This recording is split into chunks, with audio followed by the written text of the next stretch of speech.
పెళ్ళైనా పండగైనా వేడుక ఏదైనా పట్టుచీరల ప్రత్యేక వేదిక వారాహి సిల్క్స్.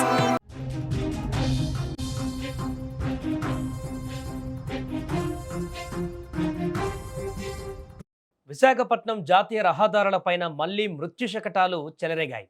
ఒకే రోజు రెండు వేరువేరు ప్రాంతాలు పెళ్లి వేడుకల కోసం వెళ్లిన ఆ రెండు కుటుంబాల ప్రయాణాలలో ఊహించని ఘోరం జరిగింది.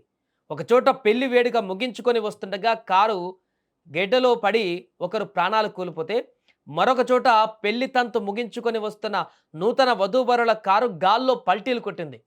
విశాఖలో రెండు వేరువేరు ప్రమాదాలలో ఒకరు మృతి చెందగా పలువురికి తీవ్ర గాయాలయ్యాయి. మొదటి ఘోర ప్రమాదం విశాఖపట్నం కూర్మన్నపాలెం వద్ద చోటు చేసుకుంది. అనకాపల్లిలో జరిగిన ఒక వివాహ వేడుకకు హాజరై ఎంతో సంతోషంగా నవ్వుతూ తుల్లుతూ కారులో తిరుగు ప్రయాణమయ్యారు. వాళ్ళంతా కూడా, ఆ కుటుంబ సభ్యులంతా కూడా తిరుగు ప్రయాణంలో చాలా హ్యాపీగా వస్తున్నారు.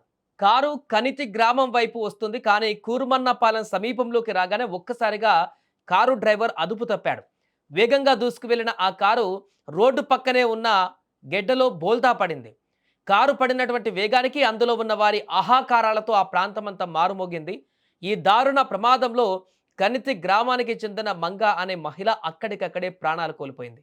సమాచారం అందిన వెంటనే దువ్వాడ పోలీసులు సంఘటనా స్థలానికి చేరుకొని స్థానికుల సహాయంతో క్షతగాత్రులను వెంటనే బయటకు తీశారు. ఈ ప్రమాదంలో కేవలము మంగ మృతి చెందడమే కాదు, కారులో ప్రయాణిస్తున్న మరో నలుగురు తీవ్రంగా గాయపడ్డారు.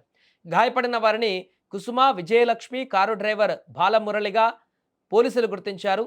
అయితే అందరినీ కలిచివేస్తున్న విషయం ఏంటంటే, ఈ ప్రమాదంలో 7 ఏళ్ల చిన్నారి తాన్వి కూడా తీవ్రంగా గాయపడింది. ప్రస్తుతం ఆ చిన్నారితో పాటు మిగిలిన వారంతా కూడా స్థానికులు ఆసుపత్రిలోకి తీసుకువెళ్లారు. ప్రస్తుతం అత్యవసర చికిత్స పొందుతున్నారు అక్కడ స్థానిక హాస్పిటల్లో. చిన్నారి పరిస్థితి విషమంగా ఉన్నట్టు తెలుస్తుంది. కాసేపట్లో ఇళ్లకు చేరుకుంటారనగా జరిగినటువంటి ఈ ప్రమాదం ఆ ఊరిలో తీవ్ర విషాదాన్ని నింపింది.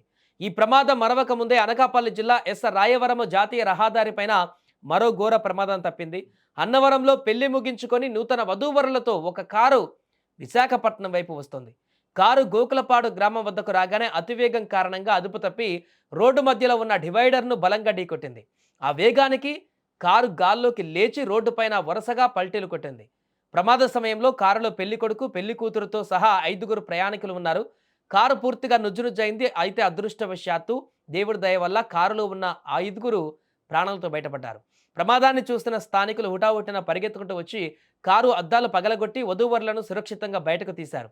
ఎస్ రాయవరం పోలీసులు కేసు నమోదు చేసి దర్యాప్తు చేస్తున్నారు.